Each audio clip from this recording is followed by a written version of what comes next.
ഇപ്പൊ പ്രസന്റ് ആണ് കാണിക്കുന്നത്. ലൂണയുടെ കമ്പനിയിൽ ന്യൂ ആയിട്ട് ഒരു ക്ലയന്റ് വരുവാണെന്നും പറഞ്ഞ് മീറ്റിംഗ് അറേഞ്ച് ചെയ്തിട്ടുണ്ടായിരുന്നു. ആ ക്ലയന്റ് വേറെ ആരുമല്ല, കാലക്സ് ആണ്. സ്റ്റാർട്ടിംഗിൽ 10 years ബാക്ക് ലൂണയുടെ ഡിസൈൻ കണ്ട അവനൊത്തിരി ഇഷ്ടമാകില്ലായിരുന്നു. ആ ഡിസൈൻ ആണ് ഇപ്പൊ കാലക്സ് ലൂണയുടെ അടുത്ത് കൊടുത്തിട്ട് അതുപോലത്തെ ഒരു ഡിസൈൻ എനിക്ക് വരച്ചു തരണം എന്ന് പറയുന്നു. ഇവിടെ കാലക്സ് അവന്റെ ന്യൂ പ്രോജക്റ്റ് ലൂണയുടെ കയ്യിൽ കൊടുക്കുന്നു. അന്നേരം ലൂണ, നിനക്ക് വേണ്ടിട്ട് എന്നെ കൊണ്ട് ഡ്രോയിങ് ഒന്നും ചെയ്യാൻ പറ്റൂല, ഈ പ്രോജക്റ്റ് ഞാൻ ചെയ്തും തരത്തില്ല എന്ന് പറയുന്നു. ഇപ്പൊ ഫ്ലാഷ് ബാക്ക് ആണ് കാണിക്കുന്നത്. ലൂണയും കാലക്സും റിലേഷൻഷിപ്പ് ഇരുന്ന സമയത്ത് അവര് രണ്ടുപേരും കൂടി മൊറോക്കോയ്ക്ക് വെക്കേഷൻ പോകുന്നു. അന്നേരം അവള് സൺസെറ്റ് കാണാൻ വേണ്ടിട്ട് അവനെ വിളിക്കുന്നു. ആ സമയത്ത് അവന് കുറച്ച് വർക്ക് ബിസി ആയതുകൊണ്ട് അവൻ അവളുടെ കൂടെ പോകുന്നില്ല. അതുകൊണ്ട് അവൾ ഒറ്റയ്ക്ക് സൺസെറ്റ് കാണാൻ വേണ്ടിട്ട് പോകുന്നു. ലൂണയെ കാണാത്തത് കൊണ്ട് കാലക്സ് ടെൻഷൻ ആകുന്നു. ലൂണ അവളുടെ ടീച്ചറിനെ സൺസെറ്റ് കാണാൻ ചെന്ന സ്ഥലത്ത് മീറ്റ് ചെയ്യുന്നു. അന്നേരം വെക്കേഷന് വന്നിട്ട് നീ മാത്രം എന്നെ ഇങ്ങനെ ഒറ്റയ്ക്ക് വന്നിരിക്കുന്ന കാലക്സിന് കോൾ ചെയ്യുന്നു അവര് പറയുന്നു. അതുകൊണ്ട് ലൂണ കാലക്സിന് കോൾ ചെയ്യുന്നു. കോള് പിക്ക് ചെയ്ത് ലൂണനെ അന്വേഷിച്ച് അവൻ അങ്ങോട്ട് വരുന്നു. എന്നിട്ട് കാലക്സ് പറയുന്നു, സോറി, ഞാൻ നിനക്ക് വേണ്ടിട്ട് കുറച്ച് വർക്കൊക്കെ മാറ്റി വെച്ചിട്ട് വന്നിരിക്കണം, എന്റെ തെറ്റാണ്, ഇനി ഞാൻ ഒരിക്കലും അങ്ങനെ ചെയ്യത്തില്ലെന്ന് പ്രോമിസ് ചെയ്യുന്നു. ലൂണയും സോറി, ഞാൻ ഇനി നിന്നെ ഹേർട്ട് ചെയ്യത്തില്ല, സോറി എന്നൊക്കെ പറഞ്ഞ് അവര് ഹഗ് ചെയ്യുന്നു. ഇപ്പൊ വെക്കേഷനൊക്കെ കഴിഞ്ഞിട്ട് വീട്ടിലേക്ക് എത്തുന്നു. അന്നേരം ലൂണയുടെ കസിൻ അവളുടെ ബോയ് ഫ്രണ്ടിനെ വിളിച്ചുകൊണ്ട് റൂമിലേക്ക് വരുന്നു. ലൂണയ്ക്ക് അത് ഇഷ്ടപ്പെടുന്നില്ല.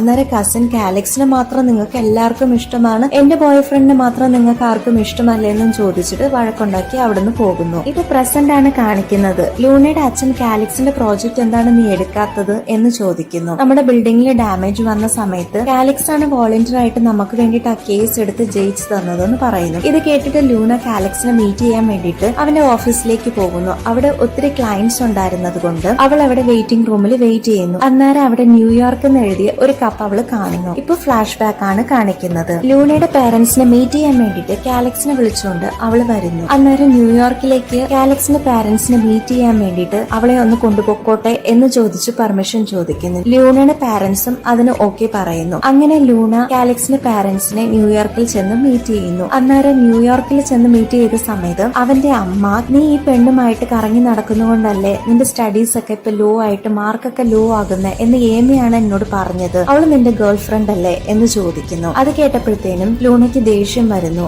അവള് സങ്കടപ്പെട്ട് അവിടുന്ന് എണീറ്റ് പോകുന്നു. അവളുടെ പുറകെ തന്നെ കാലക്സും ഏറ്റു വരുന്നു. അന്നേരം ലൂണ, നീ ഇത്രയും നേരം അമ്മ പറഞ്ഞിട്ട് ഒന്നും മിണ്ടാതെ ഇരുന്നത് എന്താണെന്ന് ചോദിക്കുന്നു. അതിന് എനിക്ക് അമ്മേനെ പേടിയാണ്, അമ്മയാണ് ഫോഴ്സ് ചെയ്ത് ഏമീനെ എന്റെ ഗേൾ ഫ്രണ്ട് ആക്കാൻ നോക്കുന്നത്, പക്ഷെ എനിക്ക് നിന്നെ മാത്രമേ ഇഷ്ടമുള്ളൂ എന്നൊക്കെ പറഞ്ഞ് അവൻ കരയുന്നു. കാലക്സിനെ മനസ്സിലാക്കിയ ലൂണ അവനുമായിട്ട് കോംപ്രമൈസ് ആകുന്നു. ഇപ്പൊ ന്യൂയോർക്കിൽ നിന്ന് വീട്ടിലെത്തിയ ലൂണ അവളുടെ ഫ്രണ്ട്സിനോട് എല്ലാ കാര്യങ്ങളും പറയുന്നു. അവിടെ അവളുടെ കസിനും വരുന്നു. ഇപ്പൊ അവരും എല്ലാം മറന്ന് ഫ്രണ്ട്സ് ആകുന്നു. നെക്സ്റ്റ് ഡേ കോളേജൊക്കെ കഴിഞ്ഞ് കഴിച്ചുകൊണ്ടിരുന്ന സമയത്ത് ലൂണയ്ക്ക് ഒരു കോൾ വരുന്നു. അവളുടെ കസിന് ആക്സിഡന്റ് ആയെന്നാണ് പറയുന്നത്. അത് കേട്ടിട്ട് ലൂണയും കാലക്സും കൂടി അവളുടെ കസിനെ കാണാൻ വേണ്ടിട്ട് പോകുന്നു.